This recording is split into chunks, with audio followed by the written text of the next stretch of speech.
Take a break from your busy schedule and join Harold Sala for Guidelines, a 5-minute commentary on living. If you really want to know how tolerant you are, don't look at your own mistakes. Look at the mistakes of your worst enemy. Don't measure your tolerance when you put a scratch on your car because the one parked on the curb was too far out on the street. Measure your tolerance when your spouse backs into somebody else's car. When it happens to you, it's just an unfortunate accident, one of those things. But when it happens to someone else, it is the result of their inane stupidity, right? But friend, tolerance does not involve your mistakes, but the mistakes of others. Tolerance has little to do with what you think or do. It deals with your reaction to what others think and do. Webster says tolerance is to allow beliefs, practices, and attitudes that differ from your own. Tolerance deals with individuality and individual tastes. If we were all alike, we would have no need for tolerance. But God made us unlike each other, different. There's a scene in Leon Uris's book Exodus where Ari is falling in love with the American nurse Kitty Fremont. Ari's background is Jewish, and he is giving his life to establish the state of Israel. Ari turns to Kitty and says, "We are different, any way you look at it. Our customs and background are different." There are differences in backgrounds and cultures, and those differences are good. They give identity and a sense of belonging to homes and to families and nations. Now, some today would like to eliminate those differences and make everyone the same, kind of like a string of cut-out paper dolls. But tolerance involves accepting the differences in life that are the result of different backgrounds and ideas. There are two golden keys to the door of tolerance. One is acceptance, the other is understanding.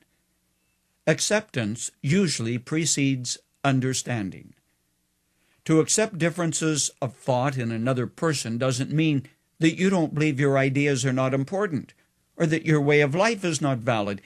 It means you are willing to allow someone else to have ideas or concepts, though, that are different from your own. History tells us that people have never been tolerant of those who differ from them. We're like the fellow who said, "Well, there are two ways to look at this, my way and the wrong way." Tolerance is a great help in daily living.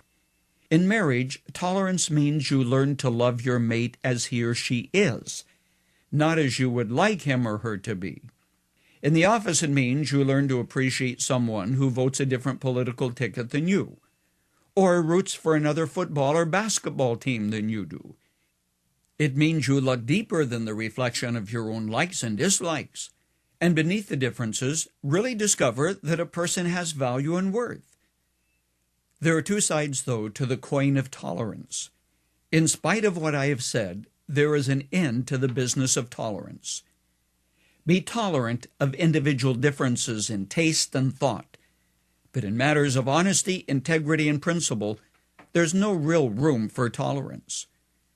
Should you be tolerant when a sex maniac roams your neighborhood? Is there room for tolerance when a dishonest employee is stealing from you? Is there room for tolerance when a man turns traitor to his government?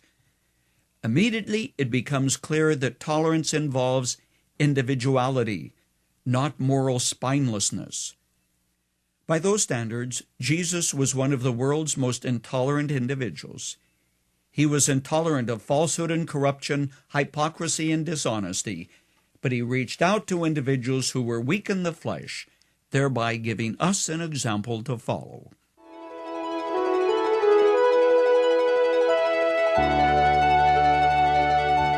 You've just heard Dr. Harold Sala with Guidelines, a 5-minute commentary on living.